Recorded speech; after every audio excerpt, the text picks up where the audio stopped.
Excellencies, may I request you to remain standing as the brass band leads us into the anthems for Tanzania, East Africa Community, and the African Union.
Kindly be seated.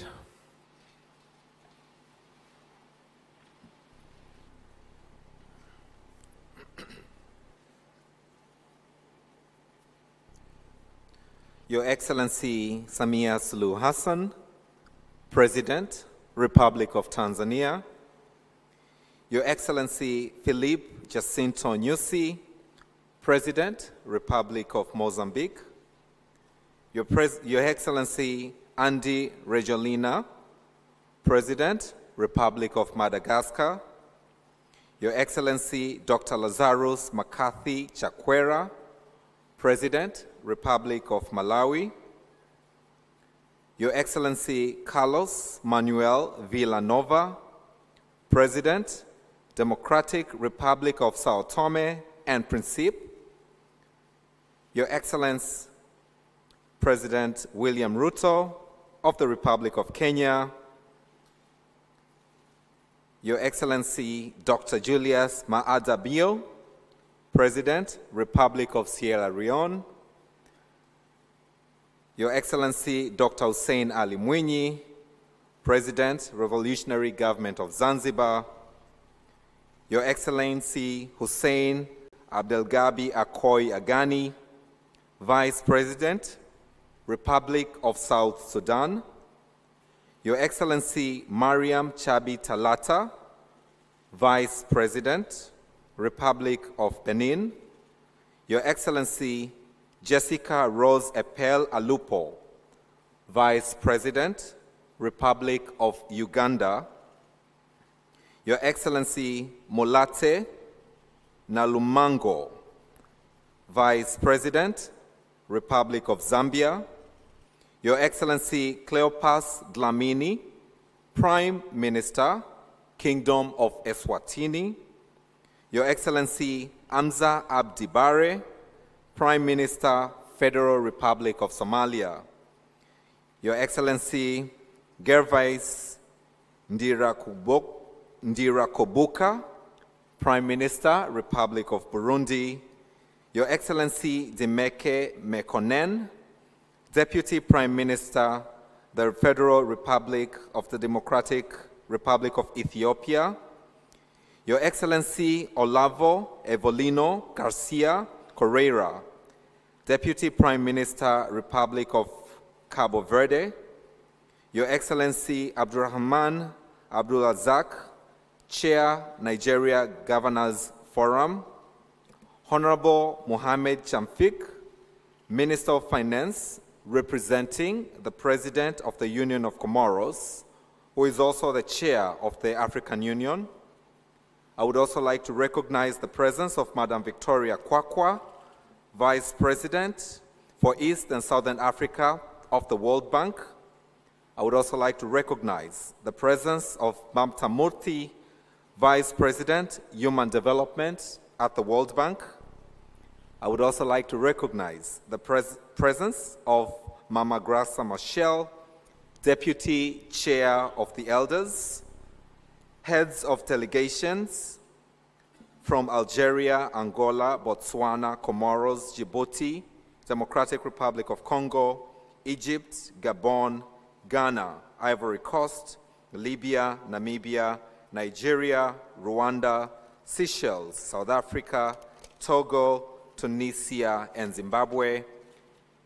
Honorable Ministers present here, Permanent Secretaries, Excellencies, Ambassadors, High Commissioners, Heads of International Organizations, ladies and gentlemen, a very warm good morning to you all. I'm honored to welcome you all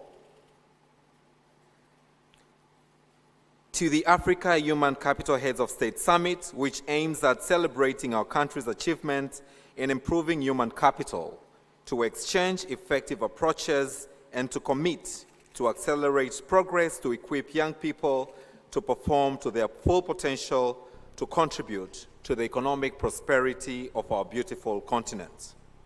Your Excellency, it is now my pleasure to invite and pass the floor to the World Bank's Vice President for Eastern and Southern Africa, Dr. Victoria Kwakwa, for a welcoming address. Can we put our hands together for Dr. Victoria Kwakwa as she comes for a welcoming address.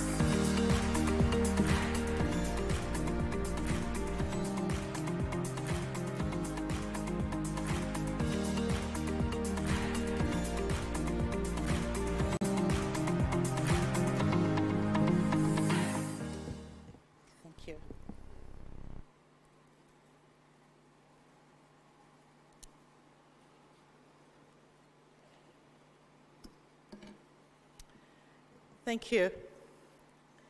Your Excellency, Dr. Samia Suluhu Hassan, President of the United Republic of Tanzania, Your Excellencies, heads of state and government represented here today, Your Excellencies, Vice Presidents, Deputy Prime Ministers, Excellencies, heads of delegations, honorable ministers, ladies and gentlemen, good morning.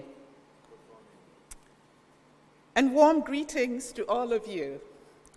It's a great pleasure and honor to be here together at the inaugural Africa Human Capital Heads of State Summit. I want to thank you, President Samia, and your government for your gracious hospitality in hosting the summit in partnership with the World Bank.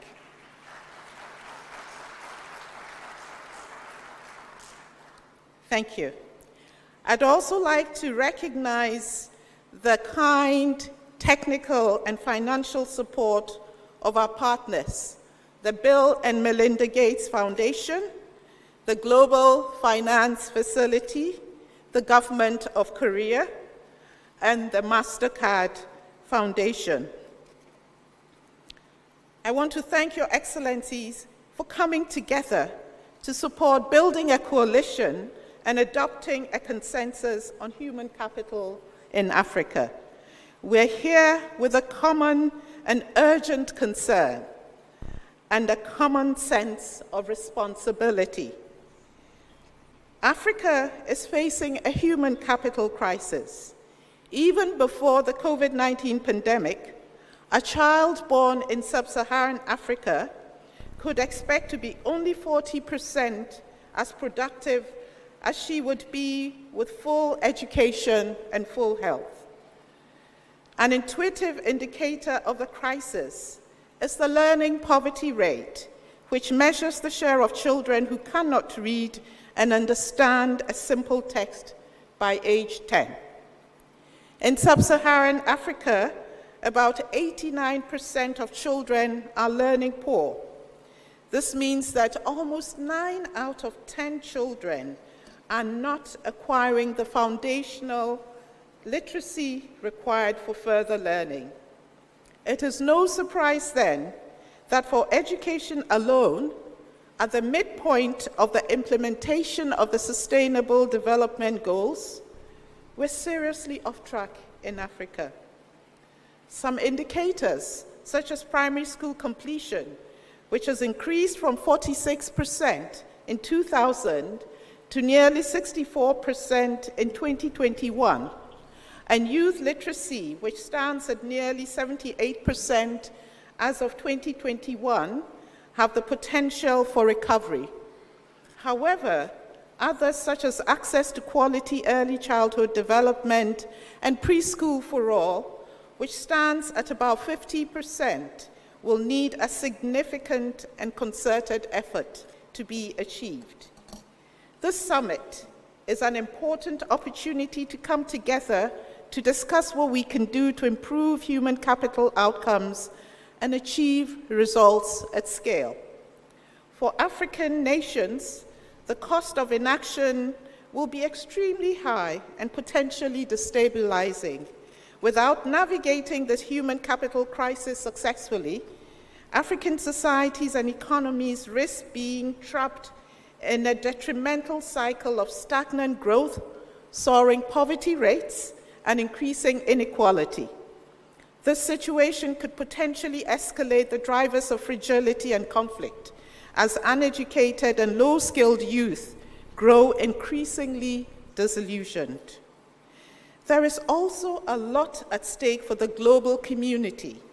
By 2050, Africa will represent almost 40% of the children 0 to 14 years and a quarter of the working age population in the world. Improvements in Africa mean improvements for the world. Improving human capital is not for the faint of heart or the impatient. If you allow me to be blunt, human capital is less visible than building a road and requires a longer-term commitment and investments. Yet when we are successful, we transform the lives of generations of children and youth, and the economic return is even higher. And change is possible. During this crisis, we have already experienced success and huge potential. The following examples that I will give are not exhaustive, but illustrate that progress is happening and continues to be possible. On the early years, countries like Rwanda are among the few to meet the Sustainable Development Goal target on malnutrition. It was done through efforts that included an innovative early childhood development intervention, a combination of home-based and community-based modalities. Rwanda dramatically increased its access to early childhood services in only 2 years, from 17% in 2020 to 62% in 2022. The stunting rate is also coming down. When it comes to learning outcomes, Kenya stands as a testament to the power of steadfast commitment to challenging reforms, ranging from curriculum development, provision of textbooks, and effective teacher management. Over the course of many years, through consistency and focus, the country has experienced a decade of substantial progress in learning, including a 50% improvement in reading. In Africa, teacher salaries account for more than 2/3 of government spending in education. Edo State in Nigeria sets a good example of how to increase efficiency of spending, leveraging technology and private sector partnerships. An innovative program equips teachers with tablets and scripted lessons for real-time progress tracking and continuous improvement. An extensive monitoring system fine-tunes resource allocation and has boosted teachers' attendance rates dramatically to 83%. Edo State demonstrates that even on limited budgets, education can deliver maximum value by efficiently harnessing teachers' potential. Innovations through partnerships across sectors have also enabled and accelerated the pace of change. In the Democratic Republic of Congo, increased financing for education and partnerships with non-state providers reduced the cost of education and resulted in 3.7 million additional students enrolled in public primary schools in a short period of time. Empowerment of women and girls is critical for human capital. Zambia shows us how to use social protection programs to protect the human capital of girls. They mitigated the effects of the rising food prices through cash transfers provided through digital payments that enabled 59,000 girls to access secondary education. And we know that representation matters.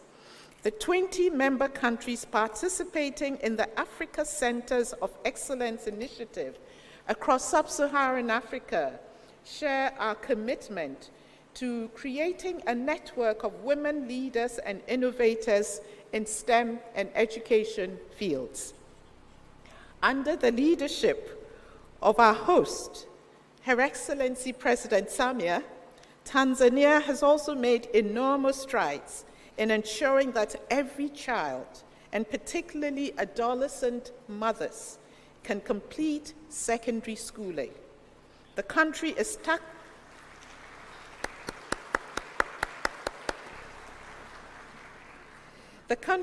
tackling this challenge in a holistic and coherent way. They are preventing dropout by expanding the school network and implementing an innovative Safe Schools program. At the same time, their new continuation policy is opening the doors of the formal education system to students who have already dropped out and young mothers. As a result, between 2018 and 2022, the number of girls enrolled in lower secondary school increased by 400,000 students, equivalent to a 35% increase in enrollment. We celebrate all these successes. Achieving the transformational changes urgently needed in our education system will require far greater funding. Sub-Saharan African countries currently spend about $280 purchasing power parity for every primary school student, compared to $1,500 in purchasing power parity terms in middle-income countries and about $8,400 in high-income countries. These large differences show that no country in sub-Saharan Africa is likely to effectively address the growing demand for education without significantly increasing their investments in human capital. However, more financing will not solve the problem at hand unless enhanced with a much more effectively, given that teacher salaries are normally the biggest component of education spending. Reforms that make teachers more effective are key to improving the overall efficiency of the sector. Systems need to reward teachers that improve and sustain better teaching practices. The education sector also needs to tackle low teacher motivation and high rates of absenteeism.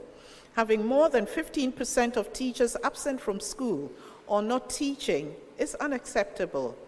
Beyond this, Ministry of Education need to build their capacity to deploy teachers equitably, ensure they have the teaching and learning material they need to do their jobs effectively, and provide the support they need to improve their teaching skills.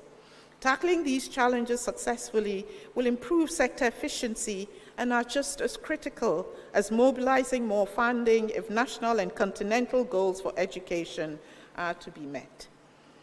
As a development partner, we at the World Bank stand with you at this time of human capital crisis. In addition to the Africa Human Capital Plan that we launched in 2019, we have prepared a new strategy for education in Western and Central Africa and an operational business plan for the Eastern and Southern African countries. We have also increased our financing for human capital. And our commitment to education spans several sectors, including interventions in health, social protection, water and sanitation, transportation, and other sectors that contribute to improving access and quality of schooling for all. Nevertheless, it is your national strategies, your ideas and financing that are the foundation of future progress. It is essential that we formulate a clear and actionable plan that explicitly outlines what it will take to achieve the goals. To make progress, we must break the silos and foster collaboration amongst all stakeholders. We need to develop a platform for action that transcends sectoral boundaries and unites government agencies, domestic partners, and external allies, including the pivotal private sector. That is why events like this one provide a critical opportunity for cooperation and collaboration. Over the last 2 days, we had so many creative ideas and inspirational examples of what can be done to accelerate progress on building human capital.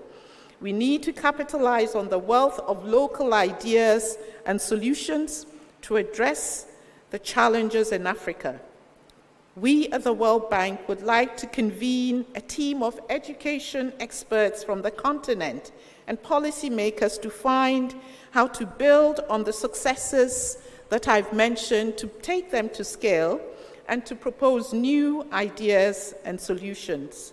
We would work with regional bodies, individual governments, and our development partners to strengthen and sustain this team and provide global knowledge from other regions to plan and deliver tangible solutions at scale, accelerating progress in human capital development. We will also review our human capital plan to reflect the Dar es Salaam Declaration. With political will and leadership and commitment from all of you, the highest level, we can together achieve our vision. with our collective leadership to make human capital the cornerstone of our country's development strategies.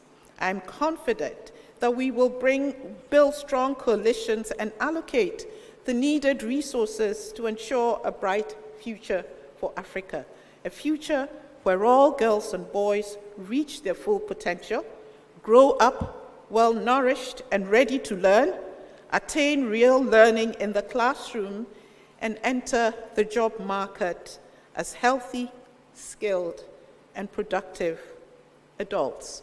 I want to close with a phrase that one of the panelists just said yesterday. Yes, Africa can. There's no more time to waste. Thank you so much.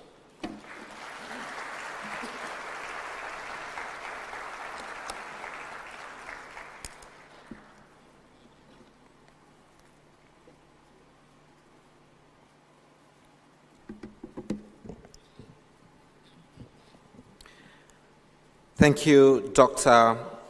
Kwakwa, for your inspirational words and for the work that you and your team, together with the government of Tanzania, have put to make this summit a great success. Your Excellency, I would now like to invite to the podium Honorable Dr. Stegomena Tax, Minister of Foreign Affairs and East Africa Cooperation of the United Republic of Tanzania, for her introductory remarks. Can we put our hands together as she comes to the podium?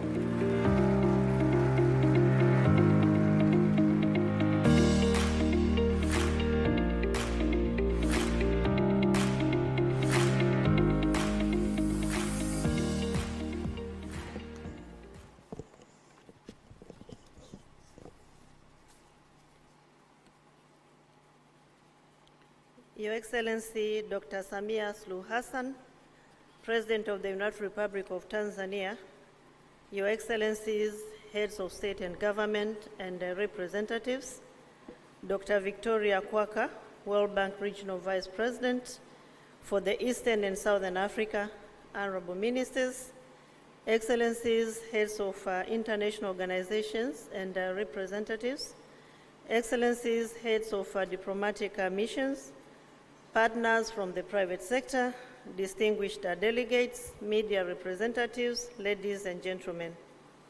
It is a great honor and privilege to stand before Your Excellencies to deliver introductory remarks on this special and a momentous occasion of the 2023 Africa Heads of States Human Capital Summit with a theme: accelerating Africa's economic growth, boosting youth productivity by improving learning and skills.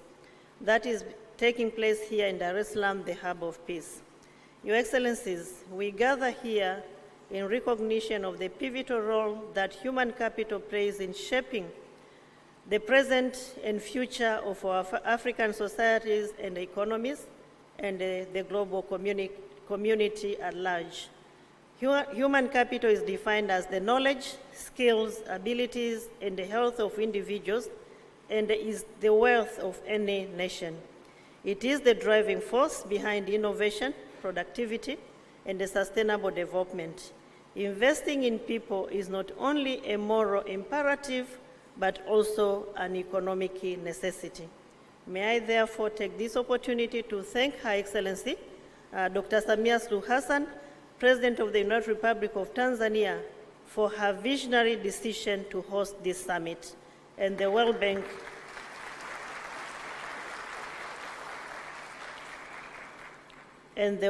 for affording the United Republic of Tanzania an opportunity to host it. On this note, may I, on behalf of the President of the United Republic of Tanzania, welcome Your Excellencies and all distinguished delegates to Tanzania, and in particular to this very important summit.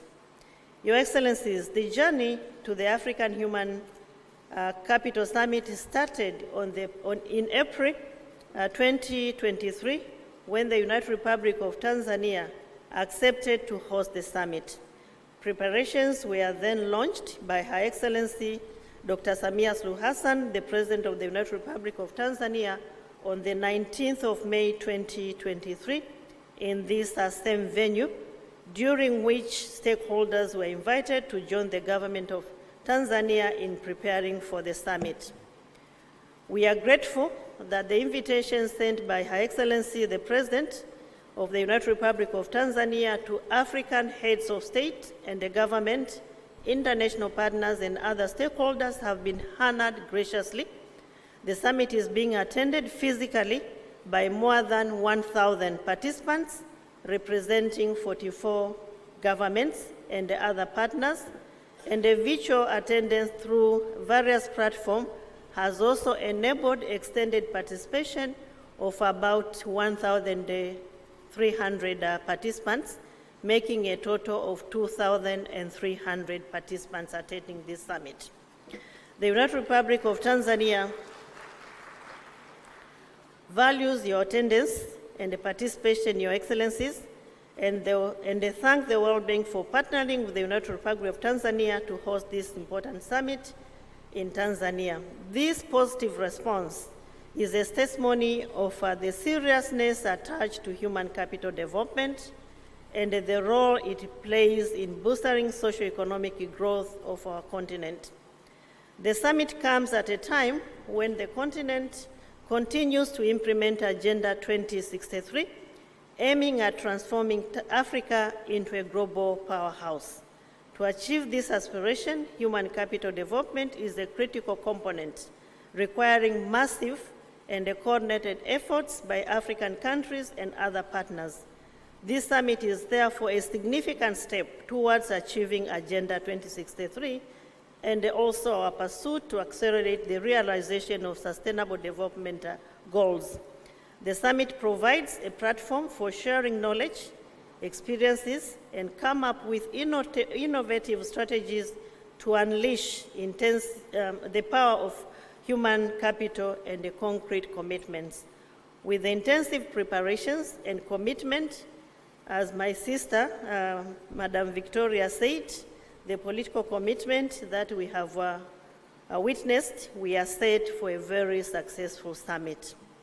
With these introductory remarks, it is with great humility that I beg to invite Her Excellency Dr. Samia Suluhu Hassan, the President of the United Republic of Tanzania, to address the summit.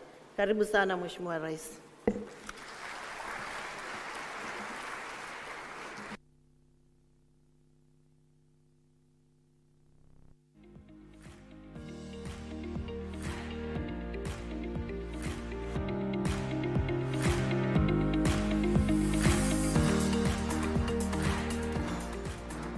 Asante, naomba tukae.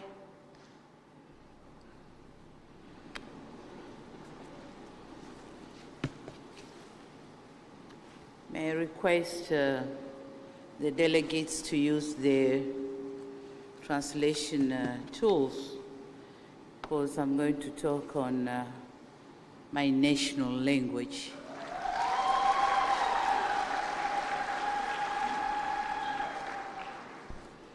Waheshimiwa wakuu wa nchi na wakilishi wa wakuu wa nchi, Waheshimiwa makamu wa rais mliopo, Mheshimiwa Dr. Hussein Ali Mwinyi, Rais wa Zanzibar na mwenyekiti wa Baraza la Mapinduzi, Waheshimiwa mawaziri wakuu mliopo,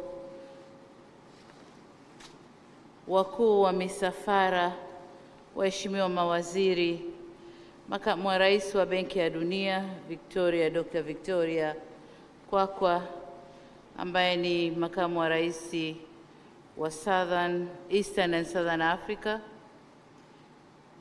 Pia natambua uwepo wa Dr. Mamta Murthy, Vice President for Human Capital Development in the World Bank, na ujumbe wote wa Benki ya Dunia mlioko hapa, waheshimiwa mabalozi na wawakilishi wa mashirika ya kimataifa, wawakilishi wa sekta binafsi, pamoja na wataalamu mliopo, wageni waalikwa, mabibi na mabwana, habari za asubuhi. Ni furaha kubwa kuwakaribisha nyote nchini Tanzania, lakini kuwakaribisha katika ukumbi huu wa mkutano.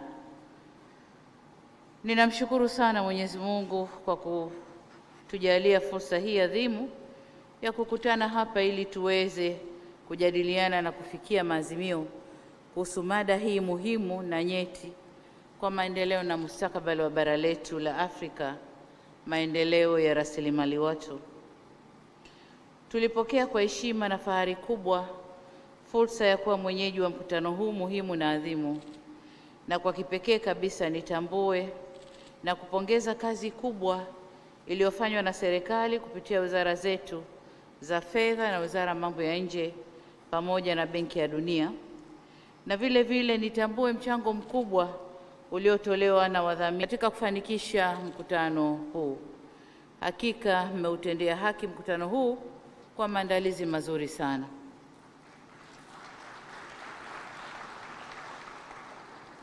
Natambua tuna wageni wengi waliosafiri masafa marefu kujiunga nasi leo, na nitumie fursa hii kuwapa pole kwa machovu ya safari na kuwakaribisha Tanzania. Natumai mmepokelewa vyema na mmekirimiwa kwa mila na desturi zetu za Kitanzania. Karibuni sana. Vile vile nitumie fursa hii kuwashukuru waheshimiwa viongozi na washiriki wote kwa kubali mwaliko wangu na kuungana nasi katika mkutano huu muhimu unaobeba kauli mbiu inayosema kuchochea ukuaji wa uchumi Afrika, kuongeza uzalishaji wa vijana kupitia mafunzo na ujuzi, yani accelerating Africa's economic growth, boosting youth productivity by improving learning and skills. Waheshimiwa viongozi, tunakutana leo kujadili ajenda ambayo ndiyo moyo wa mataifa yetu: uwekezaji katika rasilimali watu, hususan vijana. Mkutano wetu huu wa leo utaamua ni aina ipi ya uwekezaji unahitajika ili kuleta tija na kuchochea maendeleo ya bara la Afrika. Hakuna muda mwingine sahihi wa kujadili haya zaidi ya huu tulionao.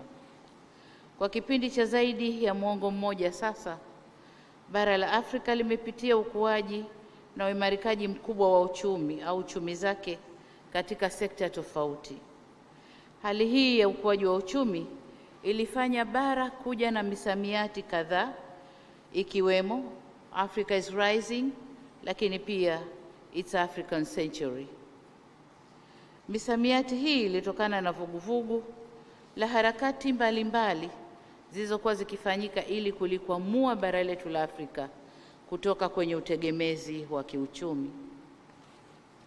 Kulifanyika jitihada za maksudi kuhakikisha bara hili linajenga uchumi zake kwa kutumia rasilimali zake ili kuweza kujiletea maendeleo. Kwa baadhi ya nchi na kanda, maendeleo haya, ila kwa baadhi ya nchi maendeleo haya kuonekana au yalionekana kwa kiasi kidogo. Ni jambo la kusikitisha kuwa kwa baadhi ya nchi ukuaji huu wa uchumi haujachangia katika kuhakikisha wanajenga uchumi jumuishi wala kuchochea uzalishaji wa ajira mpya, hususan kwa vijana. Aidha, mbali na ukuaji huu wa uchumi, bado bara la Afrika limeendelea kukabiliwa na changamoto mbalimbali kama vile uhaba wa chakula, viwango vikubwa vya ukosefu wa ajira, umasikini uliokithiri na ukosefu wa usawa kwenye jamii. Ni wazi kuwa bara letu bado linahitaji mageuzi makubwa katika nyanja zote muhimu za uzalishaji na maendeleo. Na haya ndiyo malengo na madhumuni ya ajenda ya maendeleo ya Afrika tunayoitaka ya mwaka 2063, ambayo imeweka malengo 7, na hapa najielekeza kuyazungumzia malengo 4, ambayo moja ni Afrika ambayo mafanikio yake yanajikita kwenye ukuaji jumuishi wa uchumi na maendeleo endelevu. 2, Afrika yenye utengamano kisiasa kwa kuzingatia fikra za kimajumui na mwelekeo wa kimapinduzi. 3, Afrika inayozingatia misingi ya utawala bora, demokrasia, haki za binadamu na utawala wa sheria. Na 4, Afrika ambayo maendeleo yake yanatokana na watu kwa kutumia vipaji vyao, hususan wanawake, vijana pamoja na kutoa makuzi bora kwa watoto, na hili ndilo lililotuweka leo hapa. Waheshimiwa viongozi, nimeona niataje malengo haya manne ili kuona uzito na dhima ya majukumu yaliyoko mbele yetu na kutafakari ni aina gani ya uongozi na sera zinazohitajika kuhakikisha tunafikia na kutimiza kwa ukamilifu malengo haya. Ni muhimu sisi kama viongozi tuhakikishe kwamba tunaangalia, tunatathmini na kusimamia mageuzi yote muhimu ili kuliwezesha bara hili litumie uwezo na rasilimali zake kujikomboa kiuchumi. Kama nilivyosema awali, mkutano huu unafanyika kwa wakati muafaka, hasa ikizingatiwa kwamba kwa sasa Afrika ndilo bara lenye vijana wengi zaidi. Takwimu zinaonyesha kuwa ifikapo mwaka 2050 Afrika itatoa nchi 10 zenye idadi kubwa zaidi ya vijana duniani. Kwa mujibu wa World Economic Forum, zaidi ya 60% ya watu wa barani Afrika ni vijana walio chini ya miaka 25. Aidha, inakadiriwa kuwa ifikapo mwaka 2030 Afrika itakuwa na 42% ya vijana wote duniani, na umri wa wastani wa nchi za Afrika ni chini ya miaka 20. Hii inatuonesha kwamba kuna mambo mengi ya kimaendeleo, hususan kwenye mambo ya afya, ili tuweze pia kukuza wastani wa umri kwa Afrika. Hii inamaanisha kuwa bara letu ni bara lenye watoto na vijana wengi. Kwa tafsiri ya kidemografia, habari hii ni nzuri na vile vile ni mbaya kwetu. Hali hii inaweza kuwa nzuri na yenye tija iwapo tutawekeza kwenye rasilimali watu kwa kuhakikisha uwepo wa afya bora, elimu bora yenye stadi za maisha ili kujenga nguvu kazi yenye tija kama ilivyo kwa wenzetu wa bara la Asia. Hatima yetu inaweza kuwa mbaya. Fanya hivyo, tutaongeza idadi ya vijana wasio na ujuzi, wasioajirika na vijana wa kujiingiza kwenye vitendo viovu vya kihalifu na uvunjifu wa amani. Hivyo basi, kwetu sisi tuliopo hapa leo, tujiulize, je, bara tulilolirithi kwa waasisi wetu waliotafuta uhuru wa Afrika ndilo bara tunalotaka kuwarithisha vizazi vijavyo au wajukuu wetu? Je, Afrika tunayoijenga leo ni yenye uchumi endelevu au uchumi unaodumaa? Tukipata majibu hayo, tutalijenga bara letu vyema zaidi. Vile vile majibu ya masuala haya yatatupa mwelekeo wa sera zetu. Ni wazi kwa viongozi wenye maono hujenga sera zao kwenye maendeleo ya watu na kufuatiwa na maendeleo ya vitu. Na hapa mniruhusu ninukuu maneno ya baba wa taifa hili la Tanzania miaka michache kabla kufariki kwake, Mwalimu Julius Kambarage Nyerere, wakati akihutubia mkutano wa Umoja wa Mataifa jijini New York. Alisema, na hapa namnukuu, kwamba development is people. People are the target, creators and beneficiaries of anything known as development. Mwisho wa kunukuu. Kwa tafsiri rahisi, alisema maendeleo ni watu, watu ndio walengwa, ndio waanzilishi na wanufaika wa chochote kinachoitwa maendeleo. Kwa mantiki hiyo, hatuwezi kulikomboa bara letu kiuchumi kama hatutaelekeza nguvu zetu kwenye maendeleo ya rasilimali watu, kwa kuwapa maarifa na ujuzi unaohitajika katika kuyatumia na kuyabadilisha mazingira yao kwa manufaa yao. Waheshimiwa viongozi, tunapozungumzia uwekezaji katika rasilimali watu, ni kuhakikisha kwamba uwekezaji unaanza tangu mtoto anapozaliwa, kwa maana upatikanaji wa lishe bora na chanjo stahiki ili kuondoa udumavu ambao mara nyingi hupunguza kiwango cha uelewa na uwezo wa kusoma vizuri kwa watoto hao. Ili kuhakikisha tunaweka msingi mzuri wa elimu, tunapaswa kuwa na maandalizi mazuri ya elimu na hasa elimu ya awali kwa ajili ya kuandaa watoto kimwili, kiakili, kiismu au kijinsia na kiubunifu. Jambo jingine, ili elimu itoe matokeo chanya, ni lazima kuwa na mitaala yenye kukidhi matakwa ya soko la ajira. Kwa mfano, uwepo wa mapinduzi ya 4 ya viwanda yameleta mabadiliko makubwa katika sekta zetu za afya, elimu, biashara, teknolojia pamoja na mahusiano na mwingiliano wa kijamii pamoja na usafiri na usafirishaji. Hivyo basi, ni wajibu wetu kuhakikisha Afrika hatuachwi nyuma. Tunazitumia fursa hivi vizuri. Hatuachwi nyuma kama ilivyokuwa kwenye mapinduzi haya ya matatu yaliyopita. Mapinduzi ya kwanza, ya pili na ya tatu. Haya ya 4, Afrika ni wakati wetu kuyatumia vizuri. Muasisi wa taifa huru la Afrika Kusini, hayati Mzee Nelson Mandela, alisema, na mimi namnukuu, "Education is the most powerful weapon you can use to change the world." Akimaanisha kuwa elimu ndio silaha yenye nguvu zaidi inayoweza kutumika kubadilisha ulimwengu. Na hapa nichukue fursa hii kueleza umma huu baadhi ya hatua ambazo nchi yetu Tanzania imechukua ili kukuza na kuendeleza rasilimali watu. Moja, tumeamua kutenga fedha nyingi kwa ajili ya afua mbalimbali za lishe na huduma za afya ya uzazi wa mama na mtoto.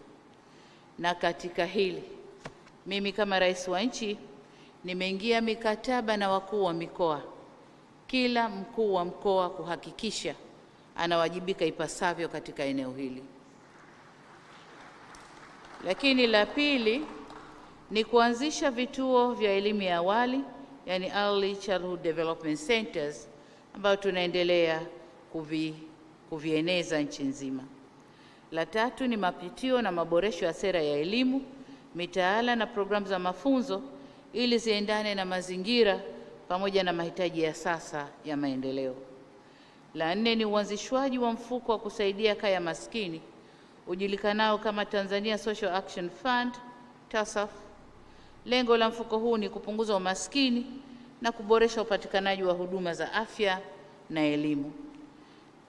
Tangu mwaka 2000 zaidi ya kaya milioni 1 zimenufaika na zaidi ya miradi 731 ya miundo mbinu mbalimbali ya elimu, afya, maji safi na salama, kilimo na mazingira, njia za usafiri na usafirishaji zimetekelezwa. Jengine ni uanzishwaji wa programu ya elimu bila malipo kwenye ngazi za elimu ya awali, elimu ya msingi na hadi sekondari. Watoto wetu wanasoma bila kulipa. Lakini la 6 ni uwekezaji kwenye elimu ya ufundi na mafunzo ya mali, yani vocational education and training, ikiwa ni pamoja na kutoa ujuzi bobezi ili kuongeza tija, ushindani na uwezo wa ndani katika kutumia rasilimali za nchi yetu. 7, kuwezesha vijana kiuchumi kupitia mikopo inayotolewa na halmashauri. Mikopo hii tunatoa 4%, tumezitaka halmashauri kutenga 10% ya mapato yao ya ndani. 4% inatumika kwa kuwakopesha vijana, 4% inatumika kuwakopesha wanawake na 2% inatumika kuwakopesha watu wenye ulemavu. Jambo la 8 ni kuruhusu watoto walioacha masomo, hasa wa kike waliopata ujauzito, kuweza kurudi tena shuleni na kuendelea na masomo yao. Na hapa nataka niseme kwamba jaribio hili lilianza kule Zanzibar, na furaha kusema kwamba kuna watoto ambao walirudi kuanzia form 1 kidato cha 4, wamemaliza university na sasa wako vizuri. Kwa hiyo ni fursa nzuri ya kuwarudisha watoto shuleni. Lakini pia kupitia wizara yetu ya kilimo tuna programu maalum inayoitwa Building a Better Tomorrow kwa ajili ya vijana kujishughulisha na shughuli za kilimo, ufugaji na uvuvi ili kuijenga vyema sekta ya kilimo na kufanya sekta hii iweze kuchangia kwa 10% kutoka 4% inayochangia sasa hivi katika uchumi wetu wa taifa. Waheshimiwa viongozi, nimezungumza masuala mengi na kwa kirefu. Sasa naomba mniruhusu niataje kwa mahsusi na kwa muhtasari maeneo muhimu yanaweza kutusaidia kuboresha rasilimali watu ya Afrika ili atusaidie kuongeza mijadala yetu tukiwa hapa. Kwanza, lazima tujidhatiti kutumia rasilimali watu tulionayo kwa manufaa yetu, kwa maana ya reaping the demographic dividend. Idadi kubwa ya vijana tulionayo Afrika ni fursa ya pekee kwa ajili ya mageuzi ya kiuchumi. Badala ya kuacha vijana hawa wakross hizo bahari, wapigwe njiani, wazamishwe kwamba wanakwenda Europe kutafuta maisha bora. Maisha bora watayapata Afrika tukiwaendeleza. Lakini la pili, lazima tuwafundishe watoto wetu kuhusu uzazi wa mpangilio. Kama nilivyosema, Afrika population yetu ni kubwa sana, na population hii inaweza ikatuletea tija au ikatuletea mambo yasiyofaa kama hatukuitumia vizuri. La tatu, kuongeza manufaa kutokana na elimu na mafunzo tunayoyatoa katika nchi zetu. Tuhakikishe elimu tunayoitoa inawapa uwezo vijana wetu kuongeza tija na kujenga uchumi wetu. 4, kuongeza uwekezaji katika sekta nyingine zinazoleta ufanisi katika huduma za elimu na afya. Ni lazima kuwekeza katika miundombinu kama vile njia za usafiri na usafirishaji, kuongeza nishati au umeme, maji safi na usafi wa mazingira.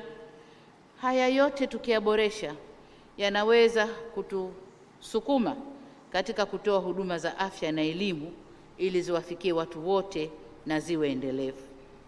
Jambo la 5 ni utekelezaji wa programu za hifadhi ya jamii katika uzalishaji, yani implementing productive social safety nets programs katika nchi zetu. Waheshimiwa viongozi, kuzifungua fursa katika kuitumia rasilimali watu ya Afrika ni wajibu wa kimaadili na ni sharti muhimu la kiuchumi, kwani kwa kuwekeza katika hifadhi ya jamii, kuongeza rasilimali fedha kwenye elimu na maendeleo ya rasilimali watu, tunaweza kuijenga Afrika yenye mafanikio jumuishi. Kwa hivyo, inatupasa tuunganishe nguvu za serikali, asasi za kiraia na sekta binafsi ili kufanya uwekezaji unaohitajika na kujenga mazingira wezeshi ya kukua na kuendelea kwa rasilimali hii muhimu ambayo ni watu wetu, vijana wetu. Kwa pamoja tunaweza kujenga mustakabali mwema wa Afrika kwa kuhakikisha ndoto za vijana wetu zinatimia. Waheshimiwa viongozi, wakati nikihitimisha, nisisitize kwamba suala la maendeleo ya rasilimali watu wa Afrika haliwezi kuja kwa kubahatisha na halina mbadala. Lazima tuwe na mipango madhubuti ya kuhakikisha rasilimali watu Afrika inaendelezwa kwa manufaa ya bara hili na kwa maendeleo yetu. Ndugu zangu, baada ya kusema hayo, niseme wakati ni sasa. Inawezekana kila mmoja atekeleze jukumu lake kwa nafasi yake, tuendeleze bara letu Afrika. Asanteni sana kwa kunisikiliza. Asante sana.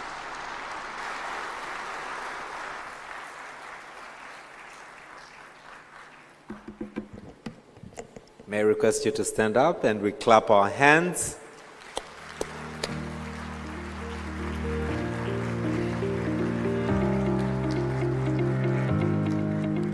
Please be seated. Asante sana. Wakati ni sasa, inawezekana. Can we all say that? The time is now, it is possible. The time is now.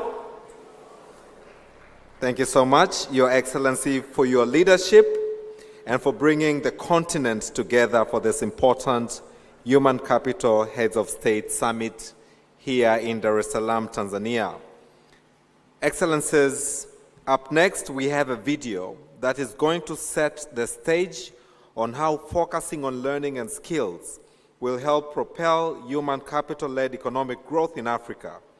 After the video, I will have the honor to invite World Bank Vice President for Human Development, Dr. Mamta Murthy, to give us a deeper reflection of this video. But for now, distinguished delegates, excellencies, is the video. Thank you.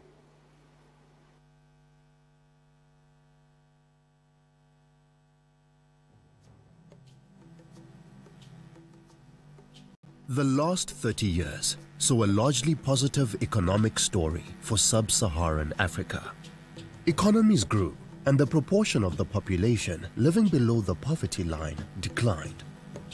Africa made great progress in health outcomes, and life expectancy has grown over the last 50 years. Child mortality declined, and the chances of a 15-year-old surviving to age 60 improved. Senegal and Ghana reduced stunting, which is defined as impaired growth and development of children due to poor nutrition, repeated infection, and inadequate psychological stimulation. Stunting affects learning, productivity, and leads to low wages in adulthood. Liberia, Rwanda, and Malawi were able to reduce under 5 mortality by 2/3 in the last 2 decades. Over the last 2 decades, Kenya and the Seychelles have made consistent strategic investments in health and education with significant results. Select countries record higher secondary school access and completion rates than the regional average. This raises the future productivity of current cohorts as measured by the Human Capital Index. Paired with favorable demographics, these countries are well positioned to reap a demographic dividend driven by high levels of human capital to accompany other investments. However, there were significant differences across the countries in national income, natural resources, fragility and conflict, and urbanization, among others. A key feature of Africa's growth experience has been the diversity driven by regional heterogeneity, with some countries growing faster than others. As these developments progressed, its population grew from around 180 million people in 1950 to more than 1 billion now, and is projected to grow to slightly more than 2 billion people by the late 2040s. Although the region has grown economically, this was not enough to deliver rapid per capita income growth. Africa is still the poorest region and lags in key human capital indicators like learning, out-of-school children, stunting, and the proportion of youth with appropriate skills. Still, a significant proportion of children on the continent cannot read, more than half of whom are women, which further limits their participation in the labor market. Africa is at a critical juncture in its economic growth journey in a rapidly changing world, driven by technology and digital advancement. Jobs will be digitally focused and require new skills. While global populations will continue to grow, the overall growth rate is slowing, and the world's population is aging. However, Sub-Saharan Africa's unique demographics offer both hopes and risks. With timely strategic investment, Sub-Saharan Africa has a real opportunity to use its biggest asset, its people, as a key driver for growth. Hope can be seen through a potential economic and demographic dividend with changing dependency ratios. But with a rapidly increasing population of young people and workers who will need education and jobs, Sub-Saharan Africa is the only region with an increasing working age population. The youth population in India and China are declining, while that in Sub-Saharan Africa is increasing.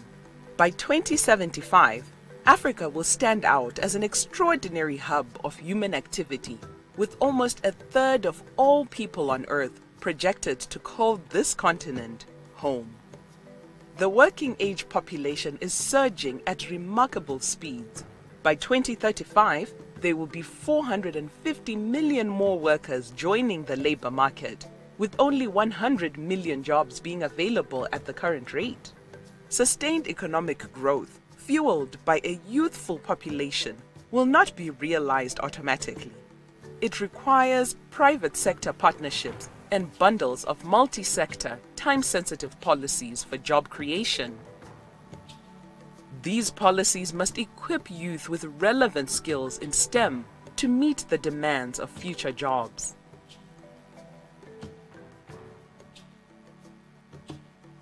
These will be policies that keep people at the center.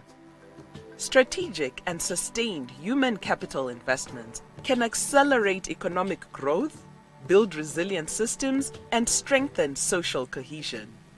The East Asian tiger countries, like South Korea, Malaysia, and Singapore, demonstrate that sustained strategic investment in human capital contributed to between 1/3 and half of all economic growth.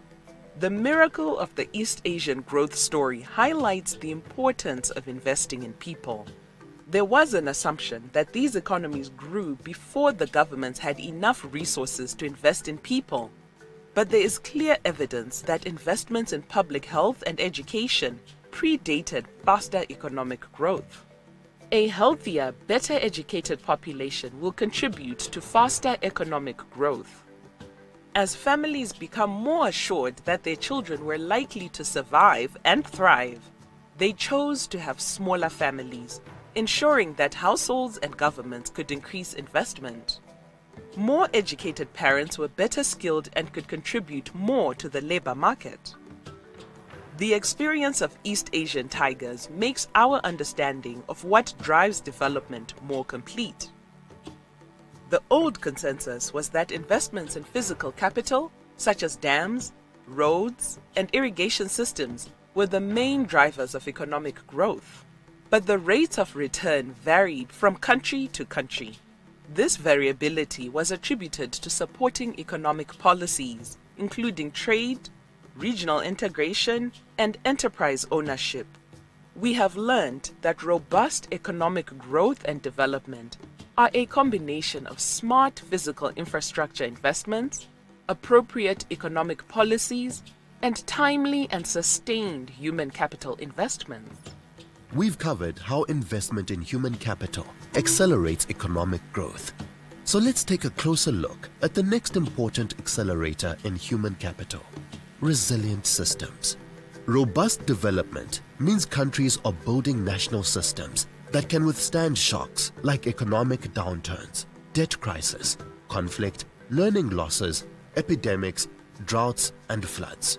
Despite sub-Saharan Africa's last 20 years of variable economic growth, the region has seen frequent shocks and setbacks. The COVID-19 pandemic is not the first health shock in the region. The Ebola epidemic devastated parts of Africa, and before that, HIV or AIDS had a substantial and long-term negative impact on all aspects of development.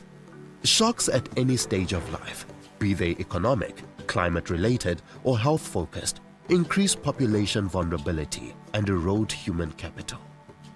Shocks put households at risk economically, requiring a more significant governmental response to help stabilize the economy. Sub-Saharan Africa is also especially vulnerable to climate change, which will likely be more devastating to poorer households.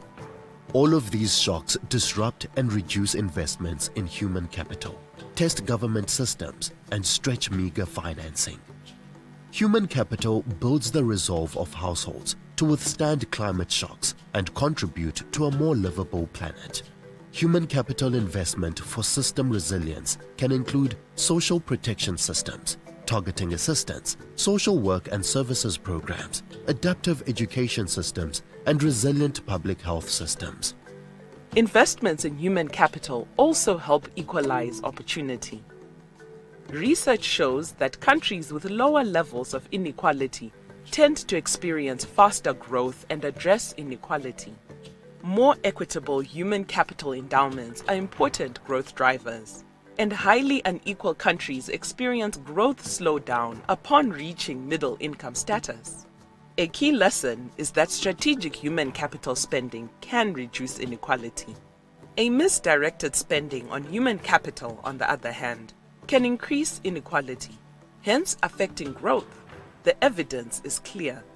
Equal countries tend to experience faster growth. Human capital investments are central to strengthening social cohesion, our final important accelerator. Social cohesion is critical for every country, but is especially important in the context of violence, conflict, and fragility. The delivery of education, healthcare, water sanitation, and justice and security provide the glue that binds a state and a society. At a basic level, providing a range of quality social services that address the population's needs is an important step in building trust in the role of government. To strengthen social cohesion, service delivery solutions should address and correct inequalities across income groups, ethnicities, religions, and linguistic lines. Nations that make smart and equitable investments in human capital through robust education, health and social programs accelerate growth and ensure that women are fully empowered to contribute to economic growth. Evidence shows that strategic investments in human capital and people set the stage for economic growth. Africa's future depends on the choices made at this juncture in its history. The increasing proportion of young people need to be skilled, and the right policies are needed to ensure these young people will have jobs. We can shape our future with collective focus, resolve, partnerships, and investment. Africa is at a unique moment in its history. How can we partner to ensure Africa reaps its demographic dividend for growth and jobs?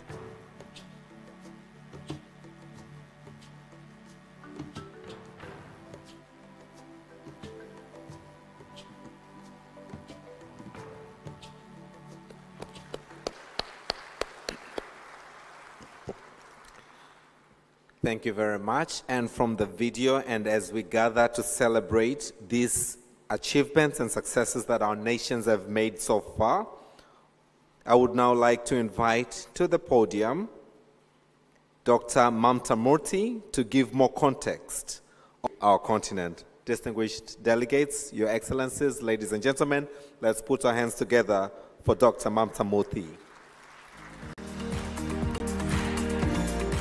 On the movie that you just saw, and I'm going to offer you just 5 reflections. The first thing I would like you to take away from the movie is that human capital is an incredibly important source of economic growth. So if you look at the difference between rich and poor countries, anywhere between 1/3. Now, you know, researchers always quibble about methodology and that kind of thing, and some will question how much of what is being attributed to human capital can actually be, is actually the result of infrastructure or trade policy or other things. But even if we accept all those quibbles, at least 1/3 of the difference between rich and poor countries can be attributed to human capital, and that's a huge difference. It's also a difference that we know we can work on, and that's why it's a very actionable item, and I'm delighted to be addressing heads of government, vice presidents, presidents, and others, because we can act on this together. The second thing I want to say is that there has been progress in Africa on the issue of human capital. We heard from a number of delegations, from ministers. There has been remarkable progress. Let me give you one statistic. If we look at the population of sub-Saharan Africa that is over 25 years of age, right, so they've completed their education, well, the average years of schooling has gone up from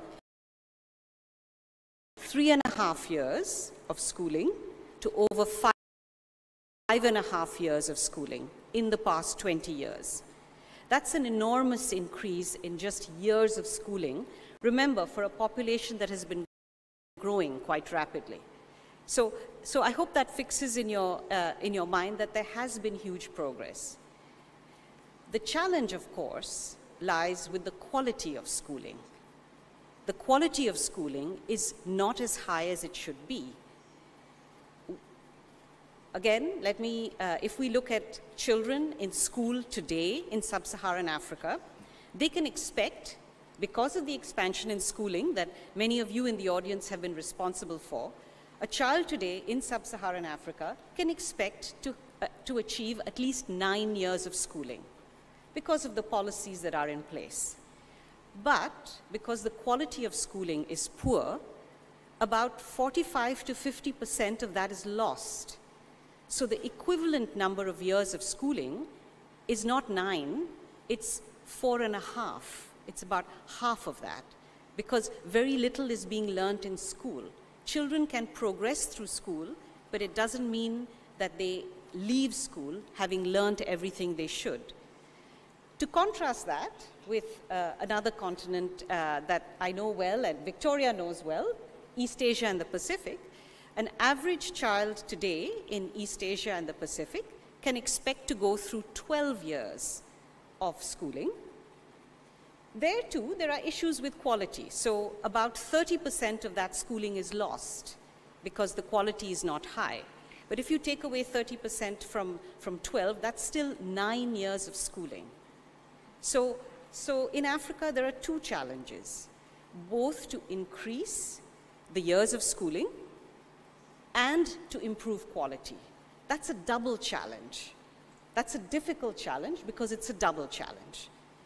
It requires resources and it requires improving learning in school. I'm going to come to the resources, but let me first talk about improving learning in school, because as I said before, this is an actionable thing. This is something that can be done. There is a lot that has been learned within Africa and from outside Africa on how to improve learning in school. Let me touch upon just a few things, actually drawing on the excellent panel discussion that we had yesterday with ministers of health, ministers of education, and ministers of labor and social welfare. I'm going to mention only 3 things. These are not silver bullets, but they are ideas I want you to take away. First, learning happens in school, but children have to be prepared to learn before they come to school. When we're talking about learning in school, it's very important to build the foundations. And the foundation of learning, all learning, is being able to read. Being able to read is the thing that needs to be emphasized in the early years, in primary school. And there's a lot that can be done by simplifying the curriculum and focusing it on the foundational elements of reading. And there are many countries in Africa that are doing this. There's Kenya, there's Mozambique, there's Niger, there's Edo State of Nigeria, there's Rwanda.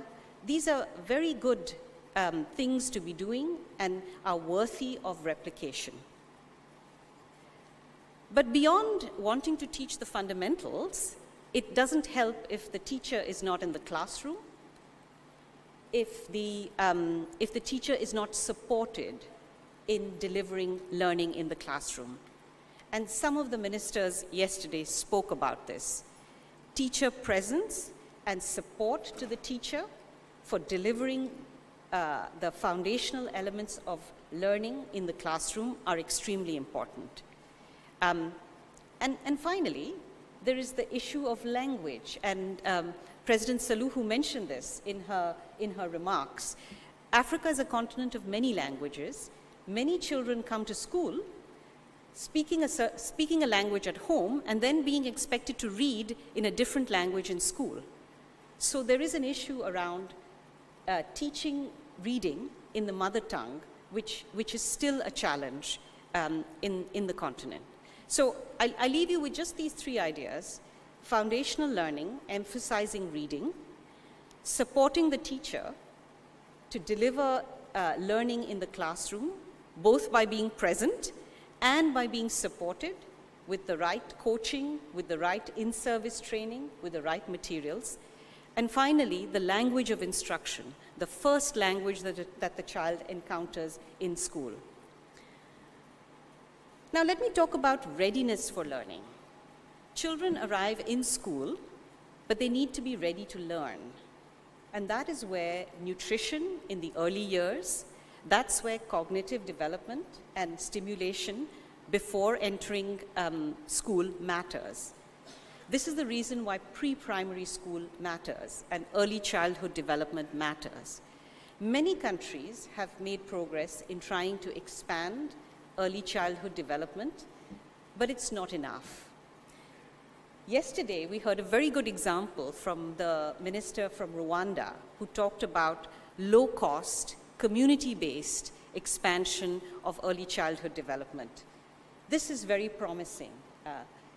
This expansion can occur rapidly, and it can have an impact on both nutrition and cognitive readiness to learn when children enter school. One doesn't need a Mercedes-Benz of early childhood development. One needs the right interventions in early childhood development in order to have readiness for school. The last point I want to make is really about post-basic education and secondary and TVET and higher education. We had some discussions about this yesterday. If human capital is built through early childhood development, through good basic education, young people still need skills that are relevant for the labor market.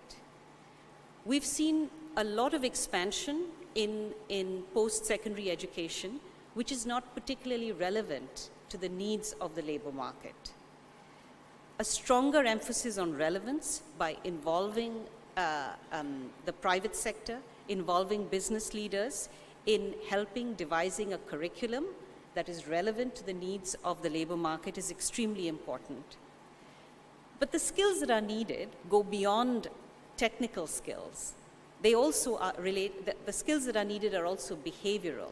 They also relate to things like teamwork, critical thinking, problem solving, the things that are needed for the fourth industrial revolution, as Her Excellency Samia Suluhu mentioned. Again, this is an area that can be worked on. We had very good examples from many of the ministers yesterday on the way in which post-secondary education is being linked to the needs of the labor market. I want to move on to the issue of resources because, as I said at the outset, Africa faces a double challenge, the need to both increase the number of years of schooling, but also increase quality. Many of the elements of quality actually do not involve a huge additional fiscal cost. It's the expansion of access which is costly. And this is where the need for resources comes. Now, the majority of resources for the expansion and access to education will have to come domestically. And for this, countries need to strengthen domestic resource mobilization, as well as increase the priority given to education. But beyond the volume of resources, there's also the issue of resource use and effectiveness of resource use. It's very easy to talk about waste, and because sectors like education and health and social protection take up such a large share of the government budget, it's very easy to say, oh, well, there's a lot of wasteful spending. To my mind, what is wasteful is if a child is in the classroom and is not ready to learn. That is why making sure that early childhood investments are made is very important, because this is what makes spending on basic education effective. What's wasteful is spending money on basic education if children are not learning. That's why the spending that needs to happen on basic education needs to be directed towards achieving stronger and better learning outcomes. Similarly, if there's spending on post-secondary and it doesn't result in the kinds of skills that are needed for young people to acquire jobs on learning and employability, to my mind, is a very good way of approaching the issue of effectiveness of resource use. I want to conclude, and I want to say that what has made me very enthusiastic over these past 2 days is the commitment that I have seen from everybody, from national authorities, from the private sector, from development partners, to make a huge dent on this issue of improving outcomes and expanding access to services. This makes me very positive and very confident. We've also heard excellent examples of things that work. The panel yesterday, I believe, was very inspiring to all of us. My wish at the end of this summit is that everybody goes away with the intention that the examples that we heard now, which are sporadic and are uncommon, my wish is that these become common, and that when we meet in 3 or 4 or 5 years' time, many of these examples are replicated. Thank you very much.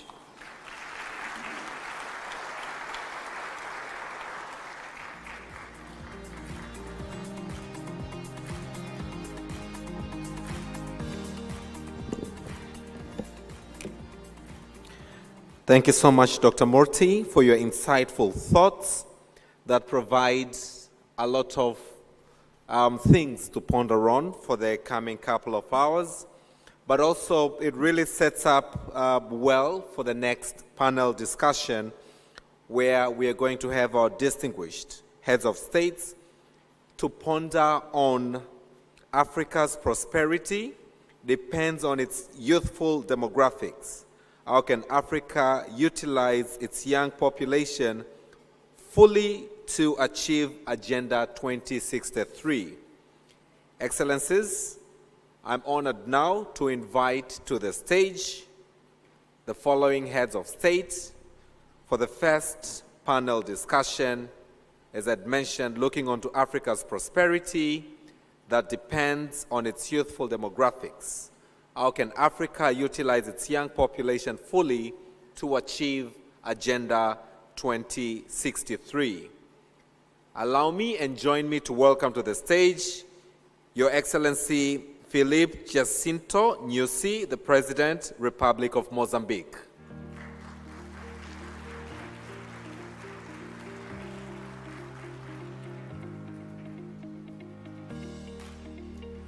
And as he comes, may I also invite His Excellency Dr. Lazarus McCarthy Chakwera, President, Republic of Malawi.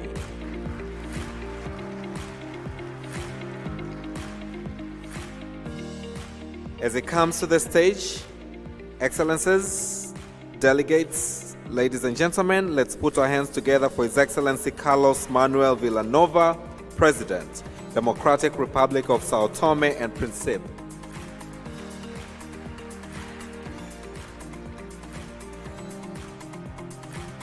And as it comes, last but not least, I would like to invite to the stage, and let's put our hands together for His Excellency Olavo Avelino Garcia Correira, Deputy Prime Minister, Republic of Cape Verde.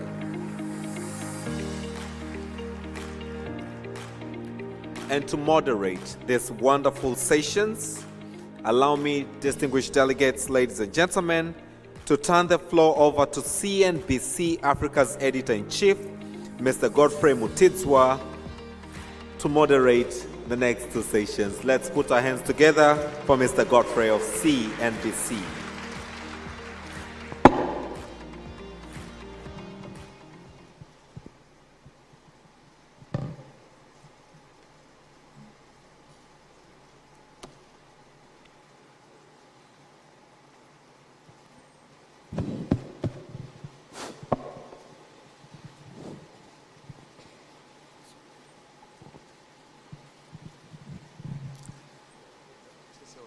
A very good morning, ladies and gentlemen, Your Excellencies. I am hoping I have observed all the diplomatic notes that are important. I'm a storyteller, and I'm very privileged here, and I really feel a sense of belonging to be asked to this august gathering on a very important topic for our country. Yes, our country, Africa.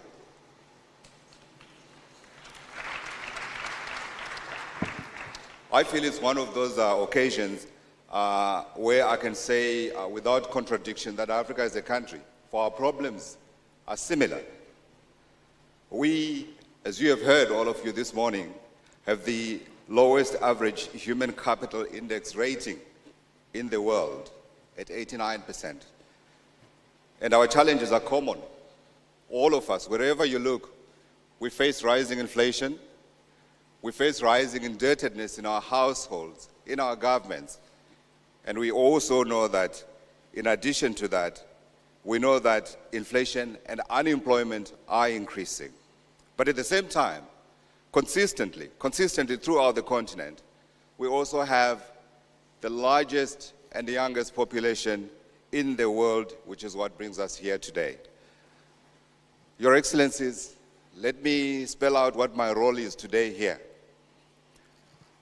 By the end of this session, I've been told I must get a measurable commitment from all of you, just one, on advancing our youth agenda to achieve the long spoken about youth dividend. I also have been instructed to provide each of you with 5 minutes. And I know this is a particularly difficult one because you have important messages that you need to communicate. But for the purpose of getting the messages that we would like, that are going to be used to fill all the gaps that we had here this morning, I've been given 5 minutes for all of you. And you will see me lifting my eyebrow. It might be a shoulder, it might be a grunting. I will certainly do my best to try to live within the 5 minutes. But I do not want to leave the important messages that you need to leave with me here. Otherwise, I will be in trouble. And then lastly, out of each of you, I'm also hoping that I will be able to get 3 takeaways that I share with the organizers of our debate today. So please, Your Excellencies, please help me. I promise to vote for you when you call for the reform of the United Nations in New York the next time you are at UNGA. Let me start, first of all, with the first set of questions. And this question, I am posing it to Your Excellency, the President of Mozambique, President Felipe Nyusi. Let me just get to your question.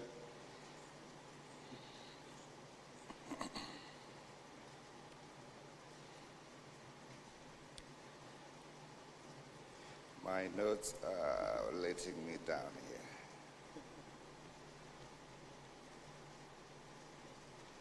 Okay. I have it. Your Excellency, we know that in each of our countries, half the population is female.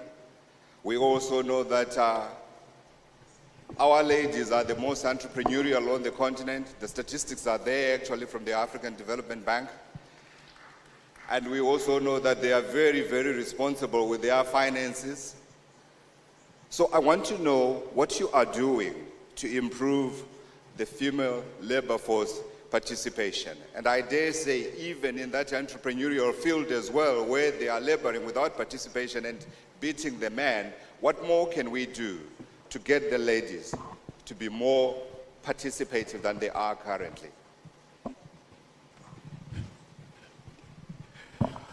Thank you.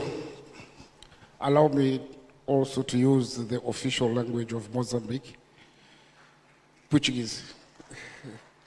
Samahani ndugu zangu, nitasema Kireno leo. Kwa shauri nataka wananchi pia Mozambiki wasikie. Asanteni.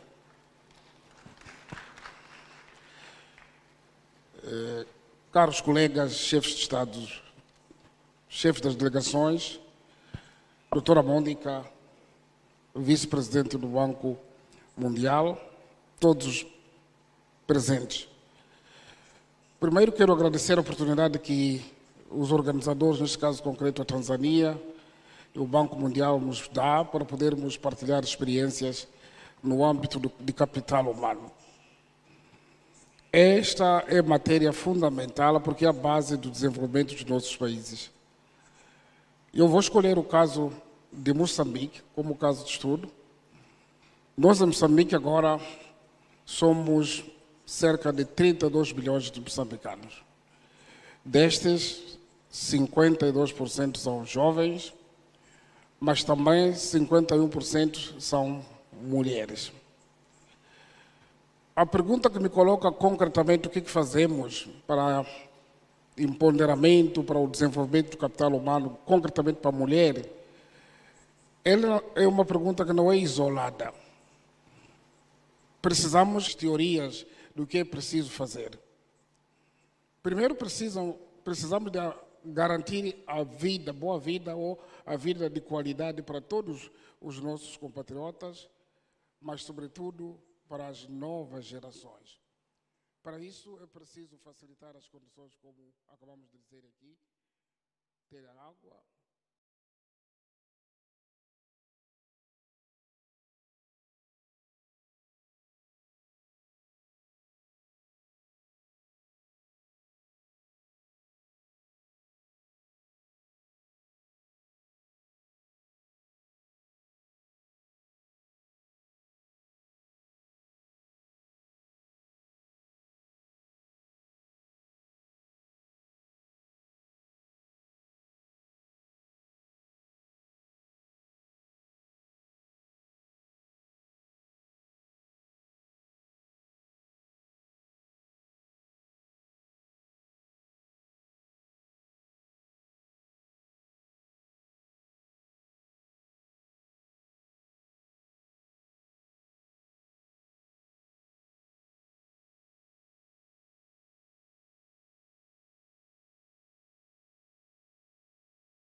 I see everyone is ready. See the court reporter is ready as well. So I'm very pleased to be able to welcome you all here to this hearing. I must say that after almost 3 weeks of online hearings, it is very nice to see real people, and so you're very welcome here.